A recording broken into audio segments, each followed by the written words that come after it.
Hello everyone, welcome to my YouTube channel. आज हम computer memory के ऊपर कुछ एमसीक्यूज डिस्कस करने वाले हैं। तो ये सारे एमसीक्यू एग्ज़ाम ओरिएंटेड हैं, तो चलो डिस्कस करते हैं। क्वेश्चन नंबर फर्स्ट है हमारे पास, where is data saved permanently. Okay, तो ऑप्शन फर्स्ट है आपके पास memory, option second is storage, option third is CPU, option fourth is printer. Okay, तो आई होप आपको इसका आंसर पता होगा। तो इसका करेक्ट आंसर है option number second, storage. Okay, तो डेटा परमानेंटली स्टोरेज डिवाइसेस में स्टोर किया जाता है, तो ऑप्शन सेकंड इसका करेक्ट आंसर है। ओके, इसके साथ मैं आपको थोड़ा ओवरव्यू दे देती हूँ। मेमोरी की हायरार्की, जो मेमोरी हायरार्की होती है वो आपको थोड़ा पता होना चाहिए। तो सीपीयू की आपको पता है, सीपीयू के अंदर बहुत सारे रजिस्टर्स होते हैं, कैश मेमोरी होती है, मेन मेमोरी होती है, magnetic disk, magnetic tapes, like secondary memory भी होती है। तो आपको सबसे पहले पता होना चाहिए जो साइज़ के हिसाब से एंड इनकी स्पीड, इनमें से सबसे ज़्यादा स्पीड किन की होती है और साइज़ सबसे बड़ा किसका होता है। तो सबसे पहले मैं आपको समझाती हूँ कि जो फास्ट प्रोसेसिंग होते हैं, स्पीड जिनकी सबसे ज़्यादा होती है वो कौन से होते हैं। तो हमारे पास जो रजिस्टर होते हैं इनकी स्पीड बहुत ज़्यादा होती है। ओके, देन किसकी स्पीड ज़्यादा होती है, कैश मेमोरी की, देन मेन मेमोरी की। उसके बाद किसकी स्पीड ज़्यादा होती है, सबसे ज़्यादा रजिस्टर की होती है। ओके, सबसे फास्ट रजिस्टर होते हैं, उससे थोड़ा कम फास्ट कैश होते हैं, उससे थोड़ा कम main memory, then magnetic disk, then magnetic tapes. Okay, ये आपको पता होना चाहिए। तो ये किसके बेसिस में मैंने बताया है, स्पीड के बेसिस पे। तो ये स्पीड के बेसिस पे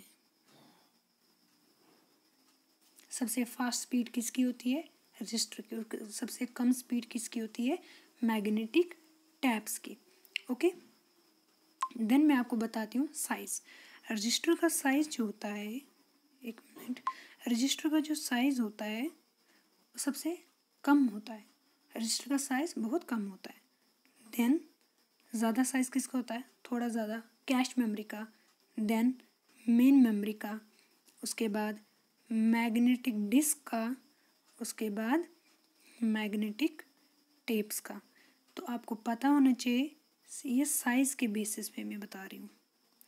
इसका मतलब अगर आपको ये पूछा जाए कि डेटा किस में ज़्यादा स्टोर होता है, क्या रजिस्टर डाटा ज़्यादा स्टोर करते हैं या मैग्नेटिक टेप्स डाटा स्टोर करते हैं ज़्यादा, तो आपको पता होना चाहिए कि मैग्नेटिक टेप्स में डेटा ज़्यादा स्टोर होता है, मैग्नेटिक डिस्क में उससे थोड़ा कम डेटा स्टोर होता है। ओके, और रजिस्टर में डेटा तो स्टोर होता है लेकिन कम डेटा स्टोर होता है, फास्ट प्रोसेस, लेकिन इनकी जो स्पीड होती है वो सबसे ज़्यादा होती है। मैग्नेटिक टेप्स की जो स्पीड होती है वो बहुत स्लो होती है। आई होप आप इसको अंडरस्टैंड कर पा रहे होंगे। तो अगर इन शॉर्ट में आपसे बताऊं, आपको बोलूं, तो मैंने सिर्फ इतना आपसे कहा कि रजिस्टर की जो स्पीड होती है, प्रोसेसिंग स्पीड होती है, वो बहुत ज़्यादा होती है। ओके, और साइज़ में अगर देखा जाए तो रजिस्टर का साइज़ बहुत कम होता है, मैग्नेटिक टेप्स का साइज़ सबसे ज़्यादा होता है, और मैग्नेटिक टेप की जो स्पीड होती है वो बहुत कम होती है, रजिस्टर की स्पीड बहुत ज़्यादा होती है। ओके, तो चलो क्वेश्चन नंबर सेकंड पे चलते हैं।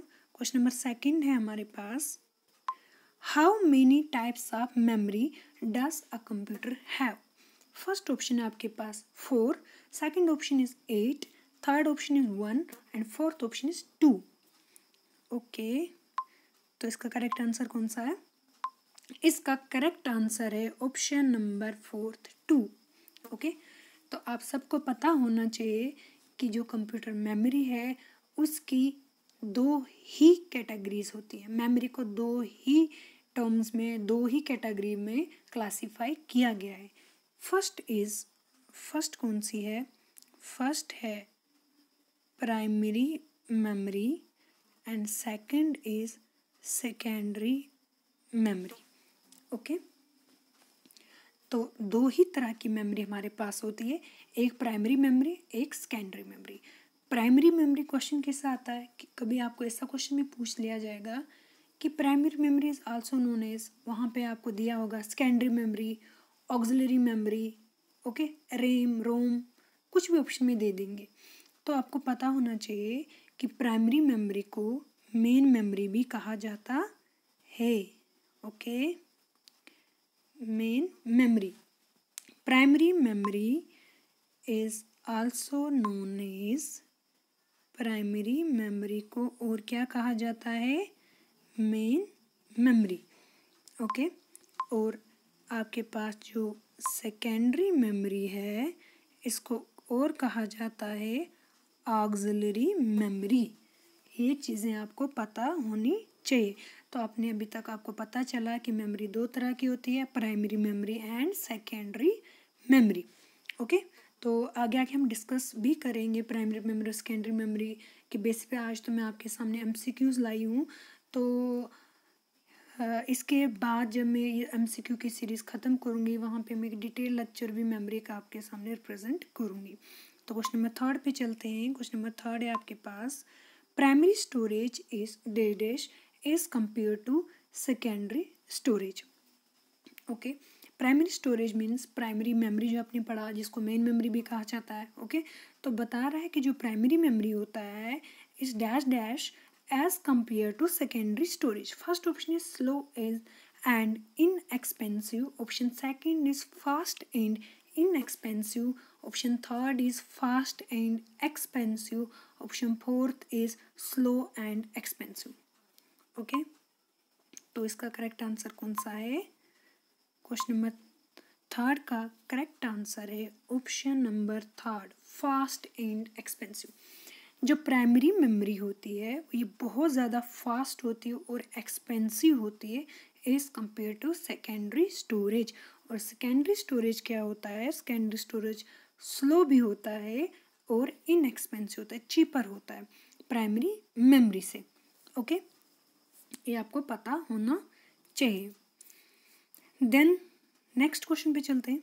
नेक्स्ट क्वेश्चन है हमारे पास 4th, the two kinds of main memory are, first is ROM and RAM, second is primary and secondary, third is floppy disk and hard disk, fourth is direct and sequential, okay। जैसे कि मैंने आपको अभी बताया कि memory दो तरह की होती है, प्राइमरी मेमोरी और सेकेंडरी मेमोरी। प्राइमरी मेमोरी को हम मेन मेमोरी भी बोलते हैं और मेन मेमोरी जो होता है दो टाइप्स के होते हैं। तो ऑप्शंस को हम एलिमिनेट करते हैं। Two kinds of main memory are, first को छोड़ के सेकेंड है, पहले देखते हैं प्राइमरी एंड सेकेंडरी। तो आपने पढ़ा था अभी कि मेमोरी की दो टाइप्स होती हैं, प्राइमरी और सेकेंडरी। यहाँ प्राइमरी और सेकेंडरी की बात नहीं पूछ रहा है, यहाँ पूछ रहा है कि मेन मेमोरी की टाइप्स कितनी होती हैं। तो सेकंड ऑप्शन तो गलत है। थर्ड बोल रहा है floppy disk and hard disk. Floppy disk और हार्ड डिस्क मेन मेमोरी की टाइप्स नहीं, ये तो सेकेंडरी मेमोरी जो है उनकी आगे फर्दर टाइप्स आती हैं, ओके। तो हार्ड डिस्क और फ्लॉपी डिस्क सेकेंडरी मेमोरी में आती है। Fourth is direct and sequential. Direct and sequential ये तो एसेस मेथड है कि हम कैसे डायरेक्टली उसको एसेस कर सकते हैं, सीक्वेंशियल ऑर्डर में एसेस करते हैं डेटा को। तो जो दो मेन काइंड्स की मेमोरी होती है मेन मेमोरी, वो रैम और रोम होती है। ROM stands for read only memory and RAM stands for random access memory, okay. Next question पे चलते हैं। क्वेश्चन नंबर 5 है हमारे पास। क्वेश्चन नंबर 5 है, which memory is used as temporary memory? First option is non volatile memory, second is volatile memory, third is hard disk memory and fourth is read only memory, okay. तो आपको बताना है कि कौन सी memory को temporary memory कहा जाता है, यूज की जाती है as a temporary memory. First option है non volatile memory, second is volatile memory, third is hard disk memory and fourth is read only memory, okay. तो इसका करेक्ट आंसर कौन सा है? इसका करेक्ट आंसर है, आपको पहले एक चीज़ पता होनी चाहिए कि वोलेटाइल और नॉन वोलेटाइल मेमोरी कौन सी होती है। वोलेटाइल मेमोरी वो मेमोरी को कहा जाता है कि जैसे आप किसी सिस्टम पे काम कर रहे हो, ओके। आप किसी सिस्टम पे काम कर रहे हो, अचानक से लाइट चली गई, ओके। अचानक से लाइट चली गई और आपका सारा डेटा लॉस हो जाता है, तो उसको वोलेटाइल मेमोरी कहा जाता है। कि आप सिस्टम पे काम कर रहे थे, अचानक सिस्टम लैपटॉप बंद हो गया तो आपका सारा डेटा वहाँ से उड़ गया। जब आप लैपटॉप को स्टार्ट करोगे तो वो नए से वो चीज़ आपको स्टार्ट करनी पड़ेगी। ओके, तो उसको वोलेटाइल मेमोरी कहा जाता है। और नॉन वोलेटाइल मेमोरी उस मेमोरी को कहा जाता है जो परमानेंटली डेटा को स्टोर करके रखती है। इसका मतलब ये है कि अगर पावर स्विच ऑफ भी हो जाती है तो कंटेंट जो होता है वो कभी भी लूज नहीं होता है, कंटेंट लॉस नहीं होता है, उसको हम कहते हैं नॉन वोलेटाइल मेमोरी। ओके, तो नॉन वोलेटाइल मेमोरी हमारे पास रोम होती है। ओके, ये आपको पता होना चाहिए, ROM is non volatile memory. Okay, and RAM is volatile memory. ये चीज़ें आपको पता होनी चाहिए कि रैम को वोलेटाइल मेमोरी भी कहा जाता है और रोम को नॉन वोलेटाइल भी। तो अभी मैंने पूछा which memory is used as temporary memory, तो टेम्पररी मेमोरी जो है उसको किसके लिए यूज़ किया, किस मेमोरी को यूज़ किया जाता है। तो इससे आपको पता चला कि वो वोलेटाइल मेमोरी होती है। क्यों? क्योंकि अगर लाइट ऑफ होगी, ओके, पावर अगर स्विच ऑफ होगी तो डेटा पूरा लॉस हो जाएगा और उसको कहा जाता है वोलेटाइल मेमोरी। और रैम कौन सी एक वोलेटाइल मेमोरी है। आई होप आप अंडरस्टैंड कर पा रहे होंगे। ओके, क्वेश्चन नंबर 6 पे चलते हैं। क्वेश्चन नंबर 6 है हमारे पास, which of the following is the correct definition of volatile memory. अब आपको बोलना है कि वोलेटाइल मेमोरी की एक करेक्ट डेफिनेशन इनमें से कौन सी है। कह रहा है पहला, it does not retain it contents at high temperature. मैंने आपसे ये सब नहीं कहा कि वोलेटाइल मेमोरी हम उसको कहते हैं जो कंटेंट को रिटेन करे हाई टेम्परेचर में, तो टेम्परेचर की तो बात ही नहीं हो रही, तो ये ऑप्शन रॉन्ग है। सेकंड बोल रहा है it is to be kept in air tight boxes, तो इसको एयर टाइट बक्सेस में केप्ट किया जाता है वोलेटाइल मेमोरी को। नो, ऐसा भी कुछ नहीं है। थर्ड बता रहा है it loses it contents on failure of power supply, ये अपना कंटेंट लूज कर देता है, लॉस हो जाता है पूरा डेटा अगर पावर सप्लाई का फेल हो गया। अगर पावर सप्लाई फेल होगी तो पूरा कंटेंट जो होगा वो लॉस हो जाएगा। यस, वोलेटाइल मेमोरी उसी को कहा जाता है जब पावर के फेलियर की वजह से हमारा कंटेंट पूरा लॉस हो जाता है, तो ये करेक्ट ऑप्शन है। फोर्थ बोल रहा है it does not lose it content on the failure power supply. No, उसको हम क्या बोलते हैं, नॉन वोलेटाइल मेमोरी। ये जो स्टेटमेंट दिया है ये नॉन वोलेटाइल मेमोरी के बारे में बताया गया है। ओके, आई होप आप अच्छे से समझ पा रहे होंगे। क्वेश्चन नंबर 7 पे चलते हैं। क्वेश्चन नंबर 7 है हमारे पास, cache and main memory will not be able to hold their contents when the power is off. They are, तो अभी मैंने आपको समझाया कि प्राइमरी मेमोरी में डेटा टेम्पररी स्टोर होता है। ओके, कैश मेमोरी भी डेटा टेम्पररी स्टोर करती है। ये बता रहा है will not be able to hold their content when the power is off, तो ये अपना कंटेंट होल्ड करके नहीं रखते हैं जब पावर ऑफ हो जाती, पावर की फेलियर हो जाती। क्यों, ऐसा क्यों? ये ऐसा इसलिए होता है क्योंकि वो भी कौन सी मेमोरीज होती हैं, वो भी वोलेटाइल मेमोरी होती हैं, इसलिए तो कंटेंट अपना सेव नहीं कर पाती, अपना कंटेंट को होल्ड नहीं कर पाती हैं। ओके, क्योंकि ये भी वोलेटाइल मेमोरी होती हैं। तो मेन मेमोरी और कैश मेमोरी वोलेटाइल नेचर के होते हैं, और हमारे पास जो सेकेंडरी डिवाइसेस होते हैं, सेकेंडरी स्टोरेज डिवाइसेस होते हैं हमारे पास, जिसके रोम, प्राइमरी मेमोरी की फर्दर दो टाइप से, रैम एंड रोम। रैम जो होती है वो वोलेटाइल नेचर की होती है, और जो रोम होती है वो नॉन वोलेटाइल नेचर की होती है। ओके, क्वेश्चन नंबर 8 पे अब चलते हैं। क्वेश्चन नंबर 8 है हमारे पास, dash dash memory in a computer is where information is temporarily stored while it is being accessed or worked on by the processor. First option है logical, second is secondary, third is ROM, fourth is RAM and fifth is cache. आपको उस memory का नाम बताना है computer में जब जहाँ इंफॉर्मेशन को टेम्पररी स्टोर किया जाता है जब प्रोसेसर काम कर रहा होता है। ओके, तो डेटा को कहाँ पे टेम्पररी तब स्टोर किया जाता है, आपको इसका आंसर बताना है। आई होप आपको इतना समझाने के बाद आपको पता चल गया होगा कि इसका करेक्ट आंसर क्या है। तो इसका करेक्ट आंसर कौन सा है, इसका करेक्ट आंसर है रैम। तो डाटा को रैम में तब स्टोर किया जाता है। ओके, क्वेश्चन नंबर 9 पे चलते हैं। क्वेश्चन नंबर 9 है हमारे पास। क्वेश्चन नंबर 9 है which of the following memory chip is faster. अब आपको बताना है कि इनमें से मेमोरी चिप कौन सी फास्टर है। फर्स्ट ऑप्शन है there is no certainty, second is D RAM, third is S RAM, fourth is RAM, fifth is none of this. Okay, D RAM means dynamic random access memory, S RAM means static random access memory and RAM का तो आपको पता है random access memory. तो आपको correct option इसमें बताना है कि इनमें से सबसे ज़्यादा फास्टर कौन सी होती है। ओके, तो आई होप आपको पता होगा कौन सी है। तो इसका करेक्ट आंसर कौन सा है? इसका करेक्ट आंसर है आपके पास एस रैम। ओके, अब आपको मैं थोड़ा डी रैम और एस रैम के बारे में बता देती हूँ। आपको ये पता होना चाहिए क्योंकि इसके रिलेटेड क्वेश्चंस आते हैं। डायनेमिक रैम क्या होता है? डायनेमिक रैम जो होती है वो मेमोरी सेल्स की बनी होती है। किसकी बनी होती है? मेमोरी सेल्स की बनी होती है। डी रैम की बात करी हूँ मैं। डी रैम मेमोरी सेल्स की बनी होती है जहाँ पे हर एक सेल जो होता है वो एक कैपेसिटर, ओके, एक जहाँ पे हर एक मेमोरी सेल एक कैपेसिटर का और एक ट्रांजिस्टर का बना हुआ होता है। ओके, डायनेमिक रैम के बारे में मैंने बोला कि ये एक मेमोरी सेल से बना हुआ होता है जहाँ पे हर एक सेल एक कैपेसिटर और एक ट्रांजिस्टर से बना हुआ होता है। ओके, फर्स्ट इसके बारे में ये चीज़ मैंने बोली। सेकंड, डी रैम के बारे में क्या होता है? डी रैम को क्या करना पड़ता है?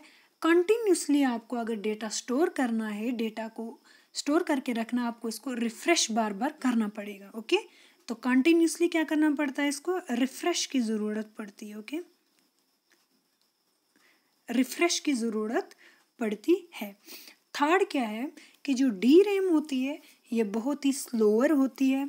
थर्ड क्या है? बहुत ही स्लोअर होता है ये डी रैम जो होती है, डायनेमिक रैंडम एक्सेस मेमोरी, बहुत ही स्लोअर होती है, लेस एक्सपेंसिव होती है और क्या करती है कि ये लेस स्पेस, कंप्यूटर के जो मदरबोर्ड होता है वहाँ पे लेस स्पेस ऑक्यूपाई करती है।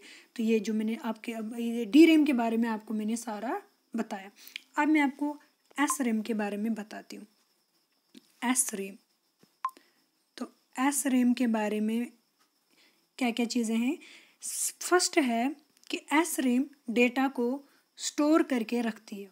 ओके, वो तो डी रैम भी कंटिन्यूसली, लेकिन उसको हमें रिफ्रेश करना पड़ता है। तो स्टैटिक रैम को हमें रिफ्रेश करने की ज़रूरत नहीं पड़ती है, रिफ्रेश करने की ज़रूरत नहीं पड़ती है। ओके, सेकंड है, मैंने आपको बताया उसमें एक ट्रांजिस्टर और एक कैपेसिटर से मेमोरी सेल बना होता है, लेकिन इसमें बहुत सारे ट्रांजिस्टर होते हैं। ओके, क्या होते हैं? मल्टीपल ट्रांजिस्टर्स होते हैं। इसमें कैपेसिटर का यूज़ नहीं होता है, कैपेसिटर इसमें यूज़ नहीं होता है। ओके, और जो एस रैम होती है वो ज़्यादा एक्सपेंसिव होती है और फास्टर होती है। किससे? डी रैम से। एस रैम बहुत ही एक्सपेंसिव होती है क्योंकि इसको रिफ्रेश करने की ज़रूरत नहीं पड़ती है और इसमें मल्टीपल ट्रांजिस्टर्स लगे होते हैं, इसलिए बहुत ज़्यादा एक्सपेंसिव होती है और फास्टर होती है। किससे? डायनेमिक रैंडम एक्सेस मेमोरी से। ओके, आई होप आपको पता चला होगा कि ये जो मैंने पॉइंट्स बताए ये बहुत ही ज़्यादा इंपॉर्टेंट है, डी रैम और एस रैम। तो सबसे बेटर कौन सी है? S RAM. Okay, S RAM faster है, एक्सपेंसिव है, किससे? डी रैम से। तो क्वेश्चन नंबर लास्ट है आज हमारे पास। क्वेश्चन नंबर लास्ट बता रहा है which of the following is not a ROM. अब आपको बताना है कि इसमें से रोम कौन सा नहीं है। First option is P Rome, second is E P ROM, third is E P Rome and fourth is E D P Rome. Okay, E D P Rome. Okay, तो इसका करेक्ट आंसर आई होप आप सबको पता होना चाहिए। अगर आप JKSSP के लिए प्रिपेयर कर रहे हैं तो इसमें रोम की कौन सी टाइप नहीं है? Fourth. Okay, E D P ROM ROM की टाइप नहीं है। First is P ROM. P ROM की फुल फॉर्म आपको पता होना चाहिए, programmable ROM. Okay, second is EPROM, erasable programmable ROM. Okay, EEPROM की फुल फॉर्म है electrically erasable programmable ROM. Okay, और EDP-ROM जो है वो रोम की टाइप नहीं है। आई होप आप ये क्वेश्चन अच्छे से समझ पा रहे होंगे। इसमें जितना भी मैंने बताया आपको अच्छे से समझ आया होगा। तो नेक्स्ट लेक्चर फिर से मैं कंप्यूटर मेमोरी के बारे में ही लाऊंगी, क्योंकि आपको पता है कि कंप्यूटर मेमोरी के ऊपर बहुत सारे क्वेश्चंस आते हैं और ये एक वास्ट टॉपिक है। ओके, तो आज फ़िलहाल हम इतना ही रखते हैं। तो प्लीज़ चैनल को सब्सक्राइब कीजिए, शेयर कीजिए, लाइक कीजिए, ताकि मुझे थोड़ी मोटिवेशन मिले और मैं इससे भी अच्छी वीडियोस आपके लिए बना के लाऊं। तो आज फ़िलहाल इतना ही रखते हैं। Then okay, bye, take care.